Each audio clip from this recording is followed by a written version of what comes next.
Merci d'être venu, Guillaume. Oui, j'avais pas trop le choix en même temps. Non, pas des masses, non. Bon, vous êtes bien entendu au courant de l'incident au Pakistan. L'usine qui s'est croûtée, tout ça. C'est vous, Guillaume, en tant que responsable du service de communication de crise, qui allait faire la conférence de presse du groupe. On aurait bien fait autrement, mais on va dire qu'on n'a pas mieux. Tiens, non. Vous essayez lâchement de me dégager de mon poste via une consultante, particulièrement désagréable, by the way, et vous me sifflez dès que ça commence à sentir le graillon. On n'a pas à partager notre vision stratégique avec vous. Non. Perdez surtout pas votre temps avec des managers de seconde zone. Enfin, si je dois faire ça, il me faut toutes les informations qu'on a sur l'incident. Qu'est-ce qu'il y a à dire? L'usine s'est effondrée. C'est tout. On ne veut aucune info en amont. L'usine s'est effondrée comme une tour de Capla, peut-être. Que cherchez-vous à comprendre? Si on a une part de responsabilité dans l'écroulement de cette putain d'usine.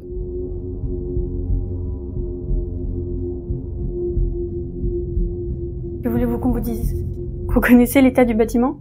Par exemple, c'est un bon début. Vous croyez sérieusement qu'on allait faire un tour au Pakistan pour tapoter des briques et vérifier si le placo était d'équerre? Et ce que vous le saviez. Oui, nous le savions. Les inspecteurs avaient remarqué de grosses fissures dans le mur de l'immeuble la veille de l'incident, et les autres installations du bâtiment, une banque notamment, avaient été fermées par mesure de sécurité. Mais l'usine, non. Bien entendu. Vous pouvez pas se permettre d'arrêter la prod et vous le savez aussi bien que nous. J'imagine que je dois omettre de parler de cette information. Vous imaginez bien?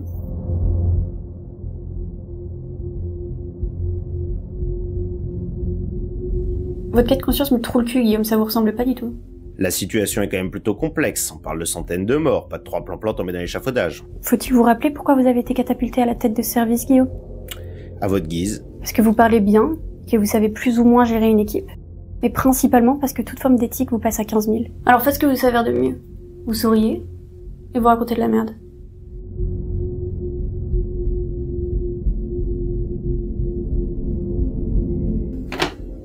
C'est quoi ça? Ça, c'est un petit quelque chose. Pour vous motiver. Le chèque est pas signé. Il le sera quand le travail sera fait. Bien fait. C'est un genre de garantie si vous préférez.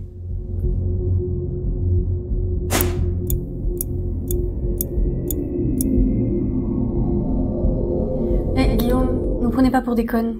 On a lu le rapport de la consultante. Et votre job, ainsi que ceux de vos petits camarades, sont toujours dans la ligne de mire. Alors méfiez-vous. Vous pouvez disposer.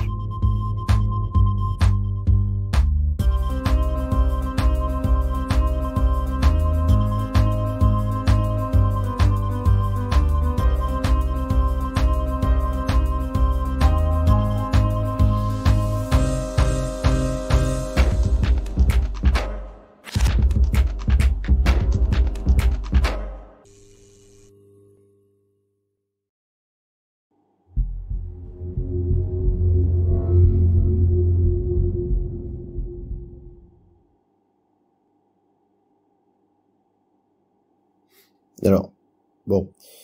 Votre CV est quali, hein, là-dessus, je peux difficilement vous rentrer dans le gras. Hein. Mais, Sylvie, par acquis de conscience, je me suis permis de checker vos références, hein, parce que dans la boîte, on peut être quasiment sûr que le service RH l'a pas fait en amont. Et, devinez ma surprise quand j'ai appris que, étonnamment, personne n'avait jamais vu votre trombine. Alors, face à ça, moi, j'ai deux options. Hein. Soit, vous êtes une personne très discrète et facilement oubliable, ce qui honnêtement m'étonnerait beaucoup, au vu de votre air taciturne et de la merdouille que vous avez l'air de transporter partout sous le bras. Soit, vous avez demandé à ChatGPT de vous pondre un CV qui pète, et vous me l'avez copié-collé sur une feuille A4. Alors, Sylvie, ma question est la suivante. Hein. Est-ce que vous avez des informations pour éclairer ce flou artistique? Ça vous regarde pas. Alors, oui mais non. Hein. Étant donné que vous venez me voir pour choper un poste dans mon service, je suis quand même en droit de vous emmerder un peu avec mes questions. On va dire que j'avais besoin de prendre un nouveau départ. Super. Merci pour votre précision. C'est pas mon fort d'expliciter. Oui, non, mais ça j'avais bien compris. Bon, écoutez, Sylvie, on va arrêter le massacre parce que là, ça part en cacahuète. Sachant que, croyez-le ou non, aujourd'hui c'est votre jour de chance. Si vous voulez tout savoir, même si vous ne me l'avez absolument pas demandé, hein, je suis du genre à sauter sur toutes les occasions pour emmerder ma couillasse de direction. Hein. Et là, faut avouer que vous en êtes une bien belle d'occasion. Donc faites péter le champagne, parce que je vous prends. Merci Guillaume, je suis fan des... Non, attendez, laissez-moi finir. Je vous prends, mais à deux conditions. Premièrement, j'imagine que la merdouille, elle a un panier chez vous. Oui. Bon, bah, elle reste au panier. Hein. J'ai autre chose à foutre que de retrouver des poils dans mon café du matin. Deuxièmement, quitte à trouver un nom de scène, autant que ce soit crédible. Et Sylvie, je vais pas vous le cacher, c'est bancal. Vous croyez que j'ai que ça à foutre d'inventer des noms? Non mais faut pas aller chercher bien loin, hein. Elle s'appelle comment, l'autre qui couille? Tatiana. Bah voilà. Vous voulez que je prenne le blason de mon chien? Bah, excusez-moi, mais Tatiana, ça passe mieux que Sylvie. Je prends ça pour un oui. Donc, Tatiana, vous, hein, pas la boule de poil. Je me charge de la paperasse administrative et puis on se retrouve lundi dans 2 semaines pour votre premier jour.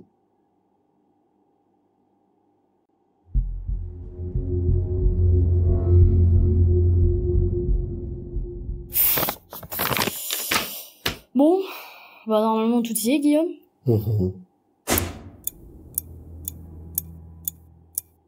Donc je t'ai mis les 2 dossiers, comme tu m'as demandé, hein. Voilà.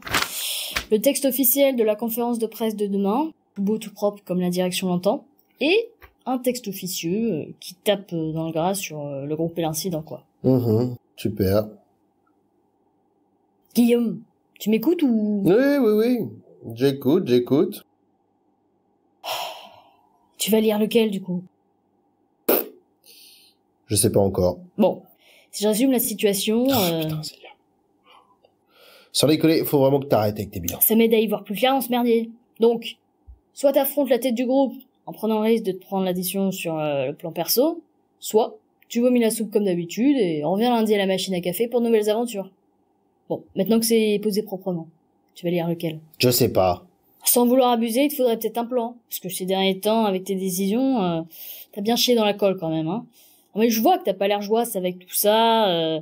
Ça m'étonne d'ailleurs de devoir ressentir une forme de culpabilité, mais bon, après tout, tout le monde a ses petits délires. Dis-moi, Célia, t'as pas quelqu'un d'autre à aller emmerder? C'est... Et toujours ta sœur. Bah voilà, très bien, faisons ça. Hein. Je parle d'expérience, c'est une activité très saine. Ah, faut ramener quoi au repas de famille dimanche d'ailleurs? Non mais sérieusement, tu me demandes ça à moi? Pose la question à ta meuf, tiens. Tu peux être certaine que ma sœur a demandé les détails culinaires à mes darons. Je pensais faire une quiche. Quiche au poireau. Ça marche toujours. Bah quoi? Mais dis pas que t'aimes pas ma quiche. J'aime ta quiche, j'aime pas ta quiche, c'est pas le débat. Je dirais juste que là, tout de suite, ta quiche, c'est pas ma priorité, quoi.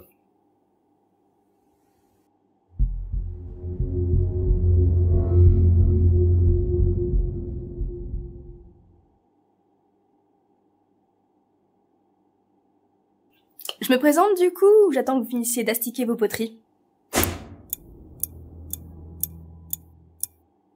Non, vous fatiguez pas, Gaëtan, votre réputation vous précède, hein. Je sais que vous êtes la nièce des directrices, qu'on vous a collé dans mes pattes pour honorer la lignée familiale, et qu'accessoirement, on vous a demandé de checker tout ce qui se passe en interne du service. Je vois absolument pas ce qui vous fait dire ça. On m'avait annoncé que vous seriez plus con. Je prends le compliment. Vous avez pas l'air débile non plus, Gaëtan, hein. Donc vous comprendrez bien que la situation est pas optimale pour moi. J'entends. Après, je compte pas forcément attendre que ça se passe, hein, voyez. Donc je ne prends pas le pour vous, bien sûr. Étant votre nouveau manager, j'ai globalement la main sur la charge de travail, les primes et tout le merdier, quoi. Hein, bon. On pourrait dire, en forçant un peu le trait, que je rentre les choses dans votre sens. C'est-à-dire? En gros, je m'arrange pour que vous glandouilliez tranquillement à côté du radiateur, en tapant quand même le gros lot niveau paye en fin d'année. En échange de? En échange, vous vous foutez dans un coin de la pièce avec un air con et la vue basse. Et à la limite, bon, vous posez 1 ou 2 questions débiles de temps en temps pour rappeler votre existence à toute l'équipe, hein. Et comme ça, on peut considérer que vous m'emmerdez pas trop. Et si les directrices me demandent des infos? Toujours pareil, un air con et la vue basse. Retenez que c'est l'ADA de base de votre perso.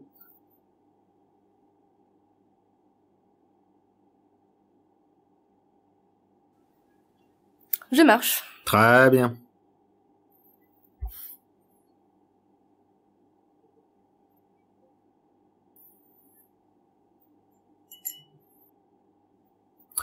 Dans le script, c'est à ce moment-là où vous barrez. Hein. Le script? Ouais.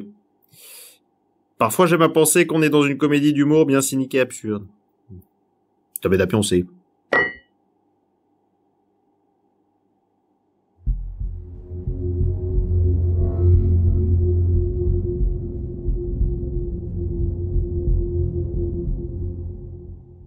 Merci à nos intervenants d'être avec nous sur France News pour participer à ce débat sur la catastrophe de cette usine pakistanaise. Je reçois ce matin Albert Franchi, responsable du service économie chez France News, Bonjour Caroline, toujours un plaisir. et Salomé Puiros, journaliste pour Le Globe. Bonjour Madame Vianney. D'après vous, que peut-on attendre de la conférence de presse du groupe CLV qui va avoir lieu d'ici quelques minutes? Et surtout, le groupe CLV a-t-il une part de responsabilité dans cette affaire? Écoutez Caroline, moi je pense que cet incident, aussi terrible soit-il bien entendu, représente simplement un risque industriel. C'est pas possible d'anticiper tous les risques. Le groupe CLV représente quand même, et je tiens à le rappeler, une fierté économique pour notre pays. Je pense qu'il serait injuste de les blâmer, alors qu'ils participent activement à notre croissance nationale et au rayonnement de la France à l'international. Donc, Attendez. Le groupe CLV a clairement une part de responsabilité dans cet effondrement de par sa négligence. On parle ici de centaines de morts, de milliers de blessés. Et il est complètement impensable de ramener ça à la croissance économique et encore moins à la fierté nationale. Vous vous rendez-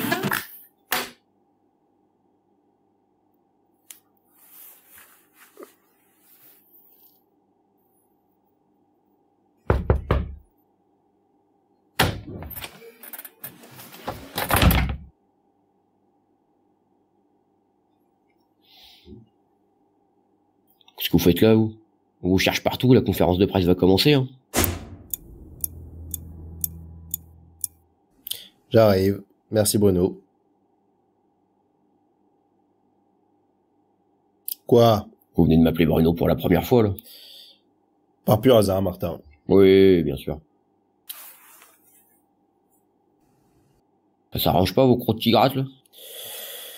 Honnêtement, je sais plus comment vous dire que c'est pas des croûtes. Non, je dis ça pour aller, moi. Y a pas de honte à avoir des croûtasses. Merci pour votre sollicitude. Mais continuez de vous occuper de votre cul, hein. C'est déjà bien suffisant. À votre guise.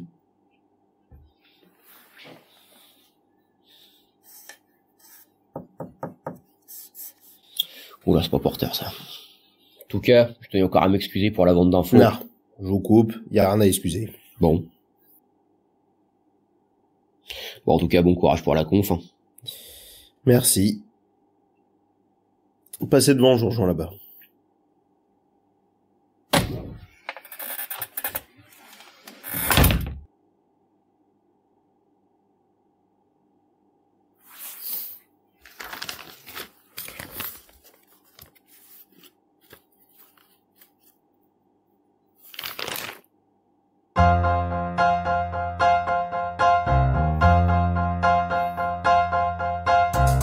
Dance with me.